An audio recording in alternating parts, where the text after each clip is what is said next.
명품교회 옆에 분 모시고 한 사람씩 전도합시다. 다음 주일부터는 하여간 집사님 이상, 더군다나 안수 집사님, 여 집사님들은 중간 이후에 앉으면 나쁜 사람들이에요. 이 앞에부터 앉아야 이게 방송에 나가도 좀 찍을 수가 있지, 뒤에만 앉으면 앞에는 썰렁해가지고 전도도 안 하는 분들이 교회 부흥하는데도 이것도 도움을 안 주면 착한 사람이 아니고 나쁜 사람이라고요. 이쯤 해놓으면 알아서 앞자리부터 앉지 않겠는가. 그런데 죽으라고 말 안 듣더라고요. 그렇게 얘기해도 그냥 날 잡아 먹어라. 그냥 난 안 잡혀 먹는다. 그러는 순종은 제사보다 낫다고 그러더라고요.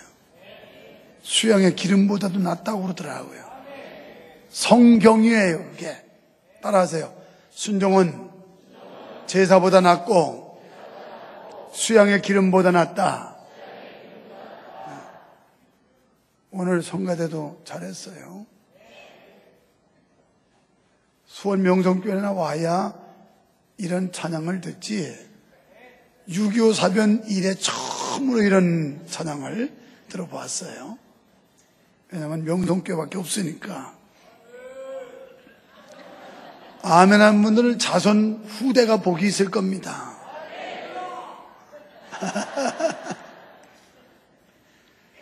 빵점짜리 남편으로 소문난 50대 중반의 남자와 그 부인이 TV를 보고 있었습니다. 그런데 그 TV에 100점짜리 남편인 부부가 출연을 했어요.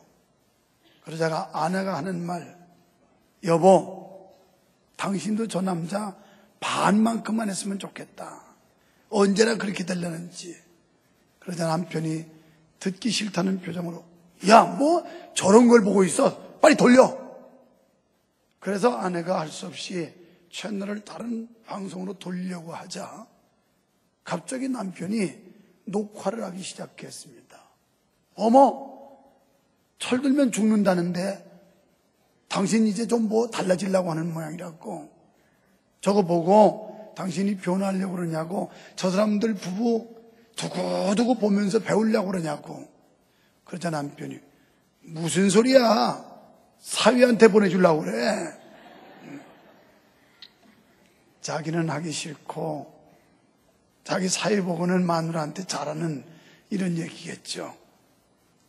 아인슈타인이 쓴 인생에서의 성공 법칙이라는 글에 보면, 인생에 있어서 성공을 A라 한다면 그 법칙을 A는 X 플러스 Y 플러스 Z로 나타낼 수 있다. X는 일이고 Y는 노는 것이다. 그러면 Z는 무엇인가? 그것은 침묵을 지키는 것이다. 그랬습니다. 우리가 침묵한다고 하는 거 쉬운 거 아니에요. 그래서 누군가는 말하기를 침묵은 금이라고 그랬어요. 금은 가장 비싼 보물 중에 하나인데 침묵을 하는 건 이건 금과 같다. 침묵의 중요성을 강조하는 거겠죠. 사람이 세상 살면서 하고 싶은 말 못하는 것처럼 힘든 일이 없을 겁니다.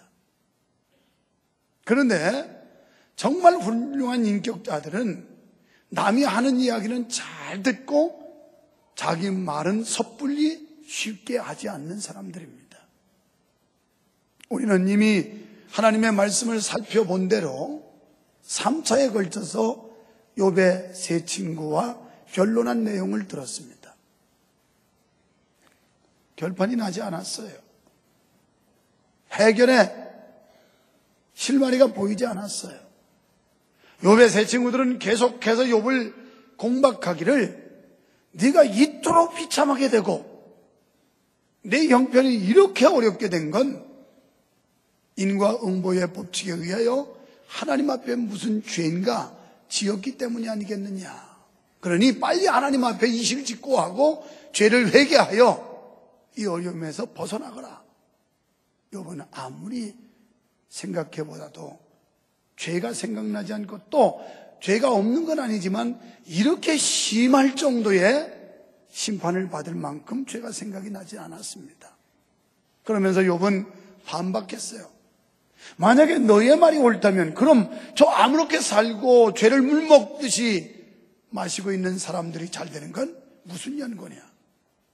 그럼 저 사람들도 하나님의 축복을 받은 것이냐? 이러면서 반박을 했습니다.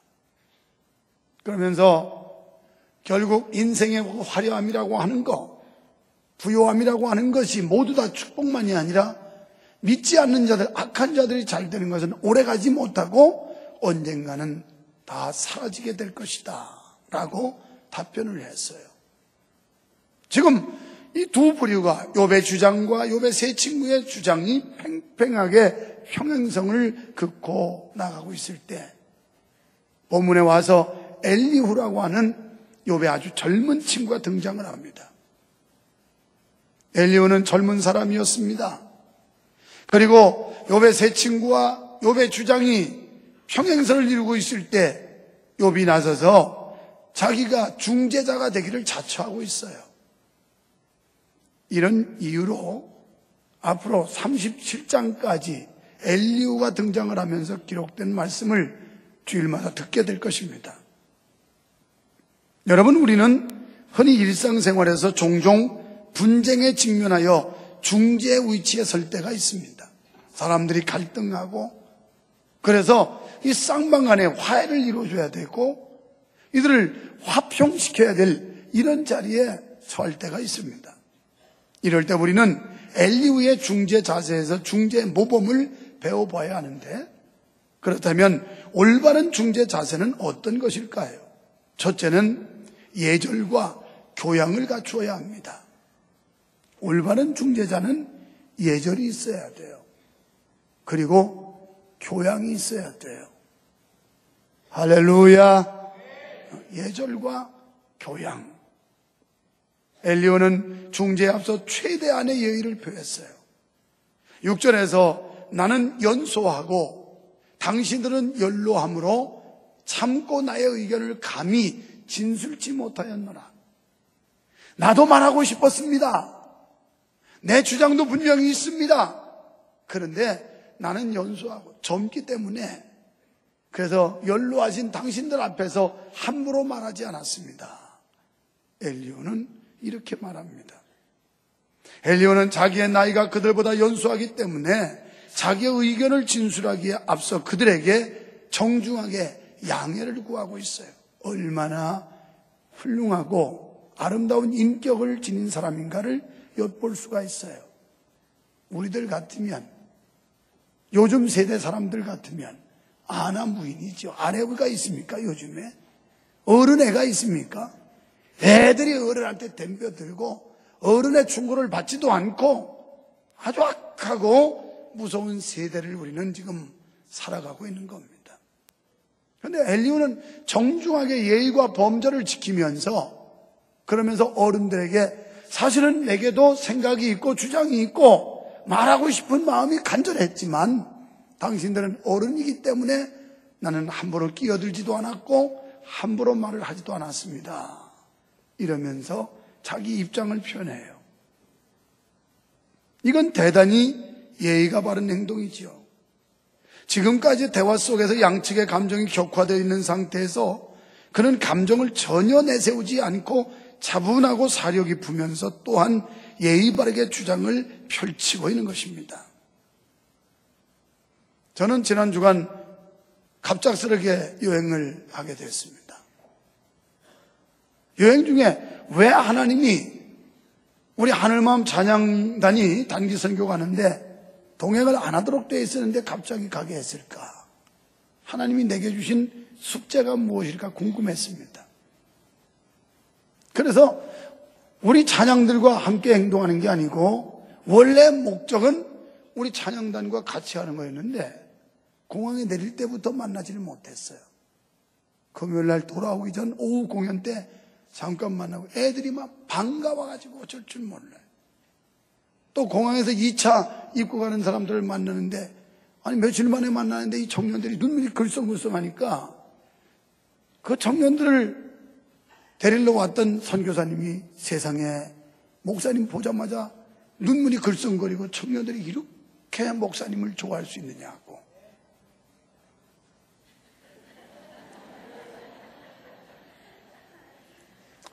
뭐 여러분이 아멘 하든 말든 나는 좋으니까.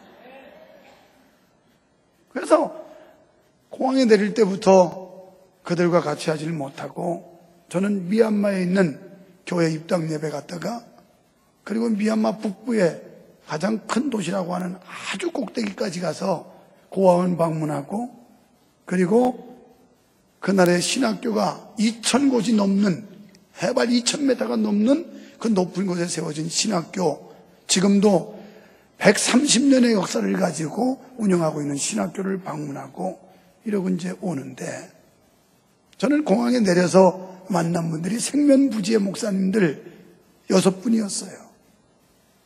선교사님이 나를 맞이하러 왔다가 제가 맨 먼저 나갔는데 좀 기다리십시오. 다른 분들이 올 겁니다. 그래서 자기 신학교 동창들 뭐 이래서 이분들이 오는데 하나씩 소개를 시키는데 서울, 또 부곡, 저 광주, 남원 뭐 전국에서 온 분들이에요.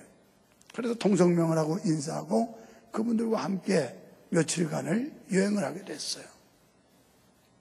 그런데 이분들이 저하고 같은 교단도 아니고 제 신분에 대해서 선교사님이 소개를 하자 그때부터 얼마나 깍듯이 예우를 갖춰서 저를 대해주는지 몰라요. 백석총회 정경총회장을 4년 전에 지냈다고 그러니까 그때부터 총회장님 하면서 뭐 우리 뭐 비슷한 또래들인데 그냥 친구처럼 자기는 같은 총회도 아니고 말 놓고 놀아도 될 것 같은데 얼마나 인격적으로 예의 범절을 지켜서 대해주는지 제가 송구할 정도로 참 훌륭하고 좋은 목사님들과 지난 주간에 함께 여행할 수 있는 시간들을 가졌어요. 뿐만 아니라 뭐 여러 가지 또 좋은 일들을 배우고 보고 또 스케줄을 가지고 왔습니다만은 오늘 이 현대 사람들이 하나무인이에요. 아래 위가 없어요. 어른 애도 없고 그냥 제멋대로 다 잘났다고 떠들어대고 뻗팅기는 이런 시대인데 엘리후는 그렇게 경거망동하지 않아요. 오늘 사랑하는 성도 여러분, 우리가 엘리후에게서 배울 수 있는 점이 예의와 교양이 있는 사람이었다. 오늘 우리 교회가 명품교회 명품신자 말로만 떠드는 게 아니라 이렇게 예의와 교양이 있는 교회가 돼야 진짜 명품이 될 수 있고 명품 신자가 되는 줄로 믿습니다. 제가 어저께 들었어요. 아직 우리 교회 등록도 안 하시고 다니시는데 어느 권사님네 식당에 자기 식당 냈다고 예배 드려달라고 그래서 처음으로 가서 예배 드리러 갔는데 거기를 식사를 하러 오신 두 분이 계셨어요. 반갑게 인사를 했는데 여기다가 이거 뭐 오늘 보니까 오늘 무슨 해피 성심 어린이집 했는데 다 굳었더라고요. 리포터도 굳고 인터뷰하는 사람들도 긴장해가지고 다 굳고 하여튼 그래서 이 어른들이 위부 하늘채 아파트 살면서 그 뉴스 보고 물어서 저 권선동 건너 동네 그 골목 안에 있는 식당까지 찾아가서 식사를 하셨다는, 두 번째 오셨다는 거예요. 얼마나 고마운 일인지 몰라요. 명성교회 정식으로 적을 두지 않았음에도 불구하고 교인을 배려하고 성도를 사랑하는 그 순전한 그 마음 얼마나 고마워요. 참 감사하다 생각하는데 어제 들으니까 내 밥값까지 냈다는 거예요. 우리 일행 걸. 그거 안 냈어도 되는 거거든요. 원래 그 집이 공짜로 주기로 했었는데 그래서 그때 공짜로 먹어야 되는데 돈 내고 대접받았기 때문에 다시 오라는 거예요. 공짜로 준다고. 감사해요. 저 밥 사주신 거. 저는 어제 알았어요. 어제 신방하고 다른 데 식사하다가 어제 들어서 아는 거고요. 그때 아주 잘 먹었습니다. 그래서 후대가 잘 되시기를 축원합니다. 누군지 모르지만 나는 알아요. 저분들과 나만 지금 눈으로 말하는 거예요. 저분들이 저를 보면서 목사님 뭐 별것도 아닌데 왜 그때 좀 비싼 거 드시지 그랬어요. 그래서 그럴 줄 알았으면 비싼 거 먹는 건데 거기 비싸봤자 별로 안 가요. 그런데 이게 예의와 교양이 있어야 된다는 거예요. 이거 막 놀아 먹어가지고 마구잡이고 이러면 교회가 가치가 격이 떨어져요. 급이 떨어지고. 엘리후라는 사람은 자신의 주장을 내세우기 전에 나이 많은 사람이 지혜 있고 그의 말이 옳다고 하는 사실을 먼저 인정했어요. 우리 위에 성도 여러분, 우리도 엘리후처럼 연세가 많은 분들 존경해드려야 돼요.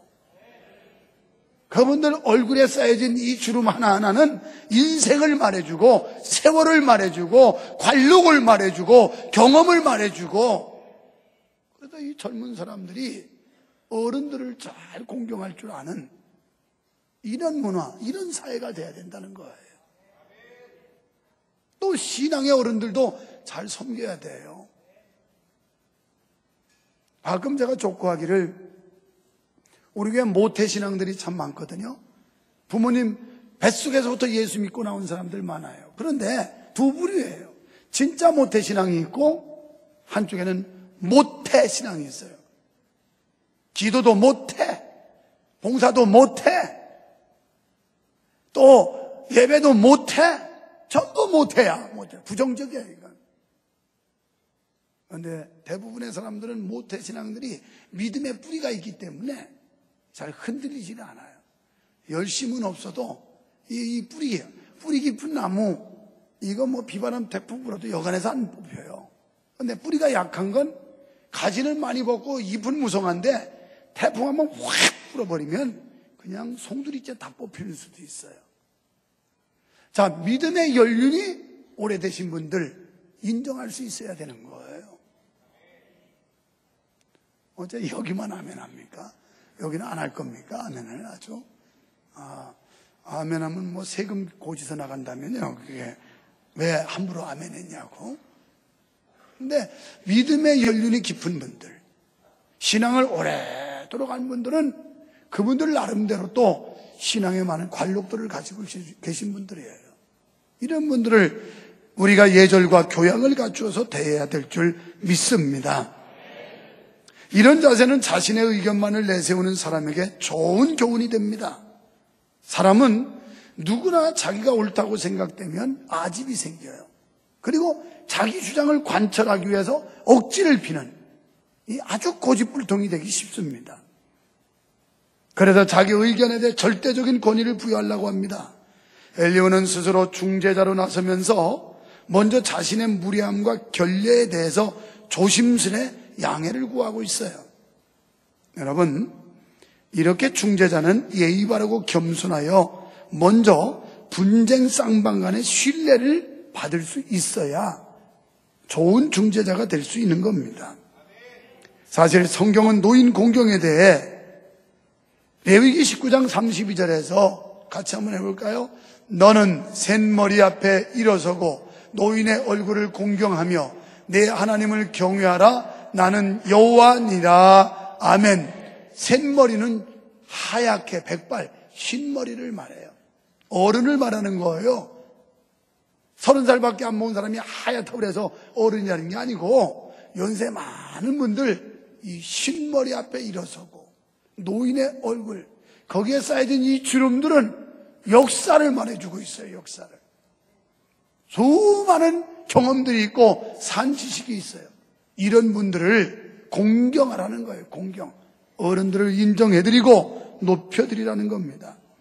엘리후는 자신이 비록 중재자로 자처했을 망정 젊은이로서 지켜야 할 이런 예절을 지키는데 결코 소홀하지 않았습니다. 이렇게 중재자로 나서는 자는 마땅히 예절과 교양을 갖춰야 할 줄 믿습니다. 중세기 위대한 신학자 어거스틴은 말하기를 훌륭한 중재자는 지혜와 지식이 뛰어나 가르치기를 잘하는 자이다. 그러나 보다 더 훌륭한 중재자는 완숙한 인격으로 상대방의 마음을 감동시키는 자이다라고 했습니다. 여러분이 상대방의 마음을 감동시킬 수 있는 사람이 되면요, 사업은 틀림없이 성공해요. 할렐루야.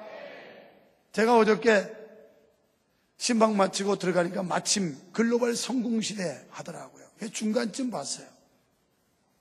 30분 정도 봤는데 그 미국에서 레스토랑의 대표면서 총주방장을 하더라고요. 젊은 사람이. 그래도 성공한 사람인데 그 음식이 예술이더라고요. 그래갖고 그 음식의 맛이 독특해서 굉장히 많은 사람들이 그 주류 사회에서 인정을 받아가지고 성공한 이런 케이스예요. 오늘 제가 여기 들어오기 전에 우리 교회 떡집이 몇 집 있어요. 그런데 어느 떡집 얼마나 바쁜지 몰라. 내가 봐도 엄청 잘 됩니다. 그런데 예술이야. 떡이 완전 예술. 그런데 그 떡집 아저씨가 중대인가 어디 나왔대요. 대학교 나와서 떡 만드는 거예요. 그래서 뭔가 머리가 있으니까 계속해서 연구하고 개발하고, 그 미국의 글로벌 성공 시대에 나온 어제 그 젊은 사람, 이 사람도 끊임없이 연구하는 거예요. 그래서 고객의 그 취향이 뭔지, 고객이 무엇을 좋아야 만족한지, 이걸 계속 연구하고 하니까 성공적인 인물이 되는 거예요. 그래서 여러분들이 좋은 인격을 가지고 있으면, 다른 상대의 신뢰를 받으면 그 사람은 사업 잘 될 수밖에 없는 거예요. 사람들이 감동을 받는데 그러면 안 되겠어요? 직장에서 그만두겠다고 할까봐 겁나요. 당신 이제 나이가 찼으니까 나가라 이게 아니라 그만둘까봐 좀 우리 회사에 더 남아달라고, 뭐 이 정도는 돼야 되는 거 아닙니까? 여기 오신 우리 성도들, 명성 가족 여러분들은 어느 회사 어느 직장이든지 그만둔다고 할까봐, 그 인재를 뺏길까봐 그냥 바지가랑이를 붙잡고 매달리는 이런 능력 있는 인재들이 되길 축원합니다. 그러면 뭐 청년 끝나도 더 해달라고. 우리 집사님도 지금 울산에서 예배드리러 왔어요. 울산에서. 우리 교회 우승교회 아니에요. 울산에서 오고 제주도에서 옵니다. 별로 안 믿는 모양인데 어때 표정들이 그럽니까? 일할 머리 징그럽게 없다. 그 먼 데서 그런 돈 있으면 빵 사 먹지 뭐 여기까지 오느냐. 자기 집이 여기라 왔어요. 자기 집이 여기예요. 그래서 어쩔 수 없이 주말 부부라 온 거예요 뭐. 근데 오기는 왔잖아요. 어쨌든 제주도에서도 비행기 타고 자기 집에 왔는데 예배 드리러 와요. 울산에서도 그 먼 데서 자기 집이 여기니까 어차피 가족이 있으니까 가족 품으로 오느라고 예배 왔는데, 하여튼 예배 드리려고. 또 어디서 오는지 알아요? 저 거제도에서 또 와요. 야, 이거 완전 우리도 전국구야, 전국구. 그런데 자기 집이 다 여기야. 목사가 대단해서 오는 것보다도 자기 가족이 있으니까 집이 가서, 그래서 뭐 오는 것 같은데, 뭐 그냥 기왕이면 같은 말이지만, 목사님 명성교회에서 예배를 드려야 속이 후련하지. 그렇잖아면 야, 화장실 갔다가 볼일 다 못 본 것 같아서 내가 그래서 오는 겁니다. 이렇게 뭐 빈말이라도 좀 해주면 목사가 말이죠 완전 착각해가지고. 그런데 후자도 있어요. 그렇잖아면 이사 갔어요 그 사람들. 원래 제주도가 고향인데요 그 사람들은. 그 경상도가 고향인데 무슨 미련이 있다고 수원에다가 여기다 집을 아직도 놔두고 식구들 떼어놓고 살겠어요. 제발 이사 가지 마세요. 그냥 좀 불편해서 왔다 갔다 하세요. 교회 때문에 못 간다고 그러세요. 그래야. 그래서 그런 소리가 세상에 명성교회 그거 오죽지 않은 교회인데 목사도 시원찮은데, 아니 도대체 얼마나 은혜가 되면 사람들이 못 가고 한번 붙으면 그냥 연늘어 붙듯이 붙어 있을까 막 이래야 그래 교회 잘 될 거 아니겠어요? 아멘 하는 사람은 그렇게 될 줄 믿습니다.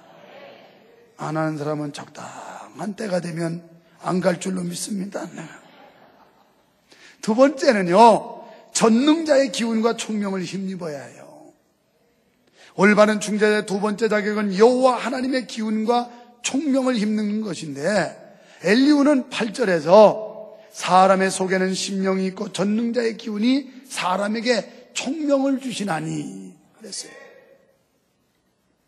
하나님께서 에덴 동산에 아담을 창조하시고 그 코에 생기를 불어넣었다 그랬어요.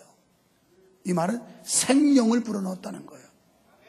사람을 지어놓고 후 불어넣으니까 사람이 됐어요. 아무리 멋지게 잘 만들어놨어도 생명이 안 들어가면 그건 그냥 흙덩이 조대으로 만들어 놓은 거예요. 조대. 나무로 깎아 놓은 거예요. 그런데 생명이 들어가니 사람이 됐어요.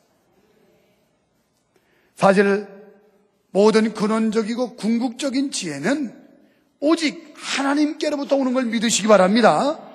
엘리후는 이런 사실을 분명히 알았어요. 실제로 엘리후라는 그의 이름의 뜻이요, 그는 나의 하나님이다, 이런 뜻이에요. 하나님이 내 하나님이다. 옆에 있는 그 장로님 하나님도 아니고 집사님 하나님도 아니고 내 하나님이다. 오늘 하나님이 이곳에 함께 하시는 줄 믿습니다. 이 예배를 받으시는 줄 믿습니다. 그런데 중요한 건 그 하나님이 여러분 개인의 하나님이 돼야 된다는 거예요. 유목사와 함께 하시고 유목사를 인도하시는 하나님이 돼도 여러분 개인의 하나님으로 만나지지 않고 여러분에게 체험되지 않으면 하나님과 아무 상관이 없어지는 거예요. 그런데 엘리후라고 하는 이름의 뜻은 그는 나의 하나님이다. 오늘 여러분의 하나님이 이 장소에, 여기에 여러분의 찬양도 받으시고 여러분의 기도도 들으시고 우리의 예배를 받으실 줄로 믿습니다. 그는 나의 하나님입니다. 때문에 그는 오직 여호와 하나님을 통해 오는 지혜만이 완전한 지식임을 알았어요. 그래서 구약 주석학자인 카일은 본절을 이렇게 주의했습니다. 참 지혜는 성령의 충만에서 온다. 오늘 참된 지혜가 어디서 오냐? 성령 충만 받아야 된다는 거예요. 여기 오늘 예배 온 거 하나님을 찬양하고 영광을 돌리기도 하지만 성령 충만 받기를 원하는 거예요. 오늘 성령 충만 받고 하시기를 축원합니다. 이제 우리 교회 자랑인 새학년 새학기 특별 새벽 기도가 내일부터예요. 내일은 애들만 오는 날이 아니에요. 아이들부터 어른까지 전 성도가 다 오는 거예요. 다 오는 거예요. 한번 해봅시다. 그래서 내일 여기 꿈의 성전에 사는데 아래 위층에 막 어른이 아주 그냥 꽉 차가지고 하늘의 보좌를 흔드는 기적이 일어나기를 축원합니다. 아이들에게 기도하는 훈련을 시켜야 돼요. 아이들이 성령 충만해야 그 아이들이 지혜를 받아요. 하나님께로부터 지혜를 부음받아야 되는 겁니다. 여러분 모두가 여러분 자녀가 두각을 나타내기를 원하실 거예요. 여러분 아이들이 지혜로운 아이가 되기를 소망하실 거예요. 그렇게 하려면 성령 받게 해야 됩니다. 성령 충만 받으면 지혜로울 줄로 믿습니다. 이사야 11장 2절에 여호와의 신 곧 지혜와 총명의 신이요. 여호와의 신은 어떤 신이냐? 지혜와 총명의 신이라는 거예요. 모략과 재능의 신이요. 성령을 받으면 모략과 재능이 생기는 겁니다. 지식과 여호와를 경외하는 신이 강림하신다고 그랬어요. 그래서 부모들이 아이들에게 훈련하고 모범을 보여야 돼요. 새벽을 깨우는 훈련을, 또 새벽 기도를 배워줘야 되는 겁니다. 어쩌다 화나면 이놈의 자식 너 누구 닮았냐? 이래요. 너 누구 닮아서 그래? 누구 닮아요? 자기 닮았지. 애들이 속으로 그래. 너 닮았다. 자녀는 다 부모 닮는 거예요. 부모님들 잘 하셔야 돼요. 자기들은 기도도 안 하고 예배도 빠져먹고 그러면서 애들 보고만 자꾸 다구치고 자꾸 뭐라고 이렇게 야단치고, 이거 교육이 아니에요. 직접 보여주는 거예요. 새벽에 이스라엘 백성들처럼 이 장막절이 되면 애들 데리고 가서 야외에다 텐트 치고 그러면서 그 불편한데 얼마나 불편해요. 음식 먹고 뒤처리하는 것도 문제고 그 애들이 얼마나 짜증내겠어요. 엄마 왜 집에서 시집 왜 이런 데 오냐고. 아니야, 우리 조상들은 이렇게 집도 없이 광야를 떠돌아다니면서 이렇게 천막 치고 살 때가 있었단다. 그러니 지금 얼마나 복을 많이 받았니? 이번에 저 장성에 있는 어느 교회는 고등학교 졸업해서 이번 대학 가는 아이 청년 둘을 데리고 왔더라고요. 이 애들 진짜 좋은 체험했습니다. 세계 3대 빈국인 미얀마까지 가가지고 못 사는 거 봤으니까. 그래서 얘들아, 느낀 바가 많지? 네. 우리 대한민국에 산다는 게 얼마나 복인지 알겠지? 네. 정말 복 받은 거예요, 우리나라. 자원도 없는 나라, 뭐 아무것도 없는 나라가 짧은 시간에 원조받던 나라가 원조해주는 나라로 바뀐 건 유일하게 세계에서 대한민국밖에 없어요. 이게 다 하나님 은혜야. 뭐 믿지 않는 사람들 이해도 못하겠지만 이건 아무리 봐도 이렇게 탁월한 민족이 있을 수가 없어요. 그런데 성령 받으면 하나님이 지혜를 주시고 모략과 재능의 신이 함께 하심으로 이렇게 머리 되게 하시고 영광스럽게 하시며 높임받게 하시는 줄 믿습니다. 그렇습니다. 세상 어떤 학문, 세상 어떤 지식으로도 여호와 하나님의 완전한 지식에 도달할 수가 없는 거예요. 지난주에 오늘 뉴스에 나왔는데 보니까 우리 아동국에서 수양관으로 성경 캠프 가서 난 어제 들어와가지고 제일 궁금한 몇 명이나 갔냐 이게 제일 궁금했어요. 그랬더니 아이들만 한 250명 갔대요. 그 국장 집사님이 저한테 문자가 왔어요. 목사님 학원 보낸다고 안 보낸다고 하고 뭐 한다고 안 보낸다고 그러는데 목사님이 꼭 좀 한번 강조해 주세요. 그래서 지난번에 꼭 좀 한번 강조를 했어요. 지난 주일날. 그랬더니 참 그래도 복 받을 사람들은 목사가 이 연사 강력하게 호소합니다 소리를 듣고 순종한 부모도 있고 아무리 떠들어도 안 해. 그 집은 희망이 없어요. 부모가 그 모양 굿거리인데 애들도 똑같이 복사판 나오지요. 안 보낸 사람 마음속으로 회개하세요. 목사님 몰라서 그랬네요. 다음부터는 내년부터 꼭 보내오리다. 이러면 그래도 가능성이 있어요. 아무래도 내 맘이야. 내 자식 내가 마음대로 하는 건데 무슨 말이 많을게. 아니 목사님이 설교를 하시면 이렇게 잔소리가 많아. 잔소리?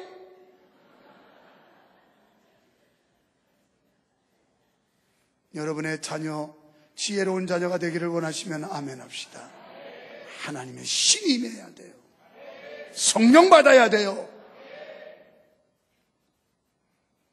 세상의 이치가 일리를 가지고 있는 것은 분명하지만 그게 반드시 옳은 것만도 아닙니다. 때로는 잘못될 수도 있어요. 따라서 절대적으로 옳은 것이란 인생에서는 발견할 수가 없는 겁니다. 오직 성령이 우리에게 총명을 주셔야만 바른 것을 꼭 바르게 판단할 수 있는 줄 믿습니다. 정령 참된 지식은 지혜의 근원이신 하나님의 모든 비밀한 섭리와 뜻을 알고 계시는 성령님을 통해서만 주어지는 것임을 믿습니다. 그러므로 우리는 성령님을 통한 지혜를 얻고 사모해야 될 줄로 믿습니다. 엘리야는 인생의 한계를 지적하면서 자신과 상대방의 모든 면을 고려해서 바른 역할을 한 사람입니다. 이것이 바로 그리스도인의 역할이에요. 세 번째는 이기적 욕심과 아첨을 버려야 돼요. 올바른 중재자는 사심과 간사한 마음을 가지면 안 돼요. 엘리야는 중재자로 나서면서 나는 결코 사람의 낯을 보지 않으며 사람에게 아첨하지 아니하나니 그랬어요. 그렇습니다. 중재자는 사실 여부를 정확히 분별하는 능력과 진위를 가리는 뛰어난 지식을 가져야 합니다. 그렇지만 더 중요한 것은 옳고 그름을 바르게 말할 수 있는 양심이 필요해요. 제가 우리 총회 고시위원을 이제 올해까지 3년 하고 이제는 햇수에 밀려 나가요.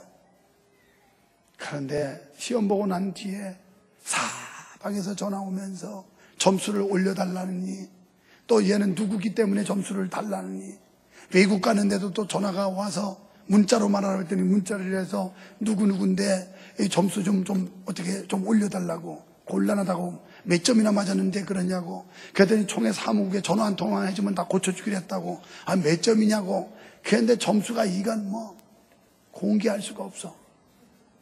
그래서 내가 그랬습니다. 미안하다고. 나는 작년에 우리 교회 장로님 아들도 우리 교회 부교육자도 내가 떨어뜨린 사람이라고. 누구는 봐주고 누구는 안 봐주고 공평성 의미에서 나는 할 수가 없느라고. 그랬더니 그 말 듣고 죄송합니다 목사님. 그래서 아닙니다. 도움이 돼주지 못해서 미안합니다. 그랬어요. 내가 낸 과목 지금 거기서 다 떨어져가지고 엄청 많이 떨어졌어요 이번에. 한 번 더 하라 이거야. 나는 운전면허 시험도 떨어지면 9번씩 10번씩 보고 붙으면서 왜 목사 되기 위한 과정인데 그렇게 억지로 1년이 무슨 인생을 좌우하는 것도 아닌데 그렇게 억지로 붙으려고 하는 이유가 뭐냐 이 말이에요 지금. 올바른 중재자는 지금은 내가 미움받을지 모르지만요. 그거 안 되는 걸 가짜로 해면 그 목사님은 지금 목사님 감사합니다. 나중에 에이그 거짓말쟁이, 아이 비겁한 자, 부족한 자 이러면요 그 사람 인기 떨어져요. 지금 나를 야속하다고 할지 모르지만 내가 안 들어주는 거예요. 그런데 그 의원들 모였는데 이것도 뭐 합의하고 그러면 곤란한데 하나님이 내가 나갔다 와서 왜 나를 외국으로 빼돌렸는지를 알았어. 하나님은 너무너무 나를 사랑하는 분이야. 내 양심적으로 그걸 보고 있을 수 없으니까 야 너의 그 나름대로 그냥 네 곤주를 내가 알니 아예 피해라. 가서 외국이나 가라. 그래가지고 나를 빼돌렸어. 나 이번 선교여행 중에서 도대체 이 숙제가 뭔지가 궁금했어요. 왜 하나님이 갈 계획이 없었는데 갑작스럽게 비행기표 사가지고 내쫓았을까? 그런 뜻이 있었더라고요.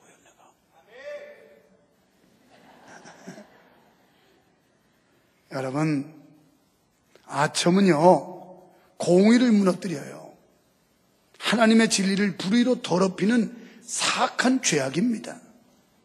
그래서 시편 기자는 이렇게 말씀했어요. 여호와께서 모든 아첨하는 입술과 자랑하는 혀를 끊으시리니 내가 비록 못나고 부족하고 형편없는 목사지만 요런 중심 하나라도 가지고 살으니까 하나님이 끊어버리지 않고 하나님이 지켜주는 줄 나는 믿습니다. 이것마저 없어진다면 하나님이 나 같은 거 무슨 미련 가지고 써주겠어요. 진실로 중재자는 진리 앞에서 하나님의 얼굴을 보아야 합니다. 인간의 얼굴을 볼 때 그 중재는 효력을 잃게 돼요. 이런 면에서 우리 주의 종들도 사람의 지위나 체면을 보지 말고 하나님의 말씀을 담대하게 선포할 수 있어야 돼요. 선포할 수 있어야 돼요. 그런데 아멘 해주시는 것만큼 쉽지 않아요.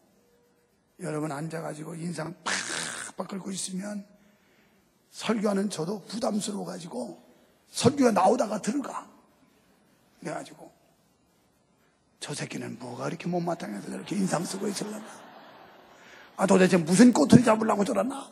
이래가지고 그냥 마음이 부담스러워가지고 이게 설교를 안 된다니까, 설교를. 근데 여러분처럼 이렇게 얼굴이 보름달처럼 환하게 광채가 나는 사람들 진짜 그렇게 보여요. 이렇게 되면 설교가 길어지는 거야. 그러니까 방법은 간단해요. 설교 빨리 끝나게 하려면 여기 이 많은 사람들이 전부 인상 쓰고 있는 거야. 막 끝나면 빗 받으러 온 사람처럼 이러면 빨리 끝나고 그냥 저쪽으로 빠져나갈지 몰라요. 그런데 이렇게 은혜로운 분위기면 성령이 역사를 하는데요. 설교가 얼마나 편안하게 잘 되는지 몰라. 할렐루야.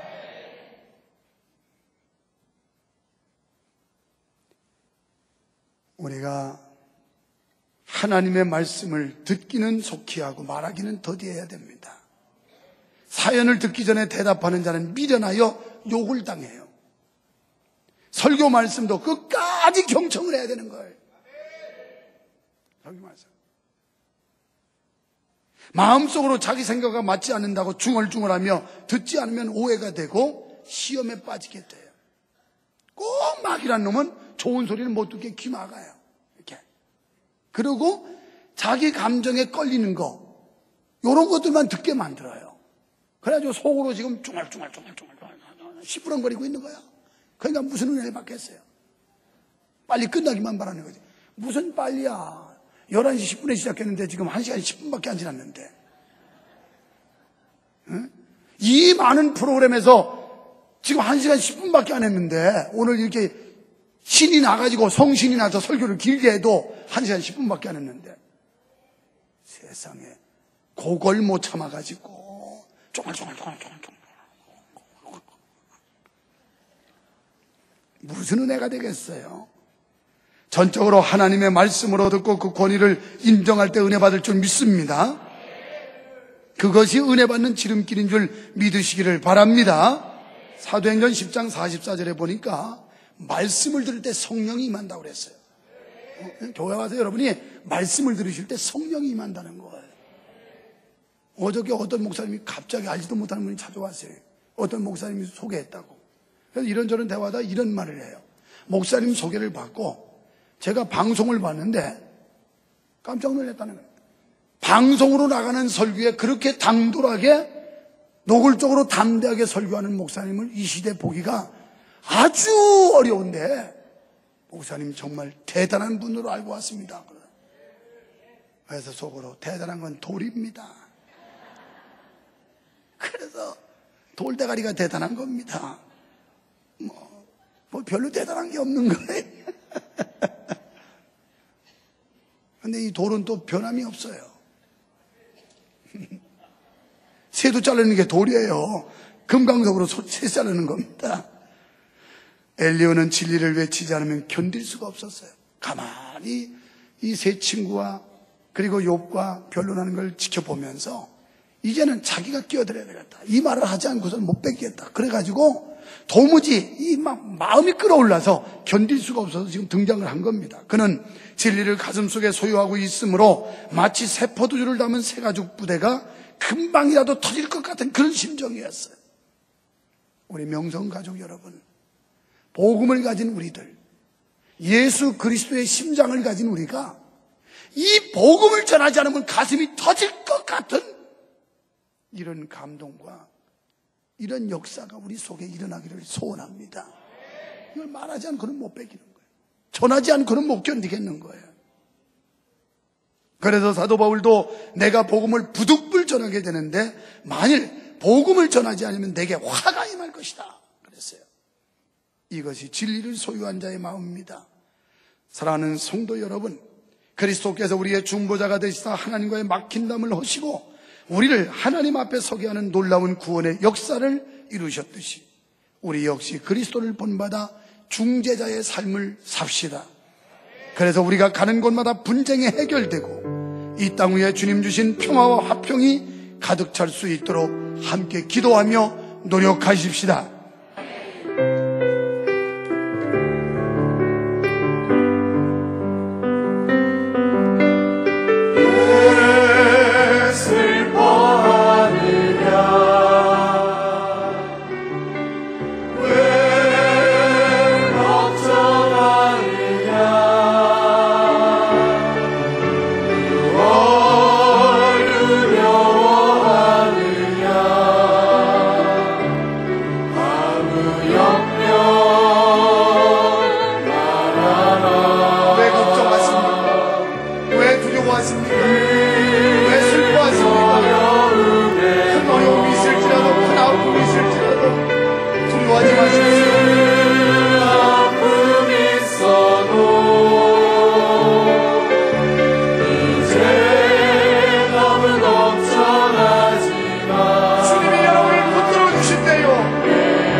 그렇습니다.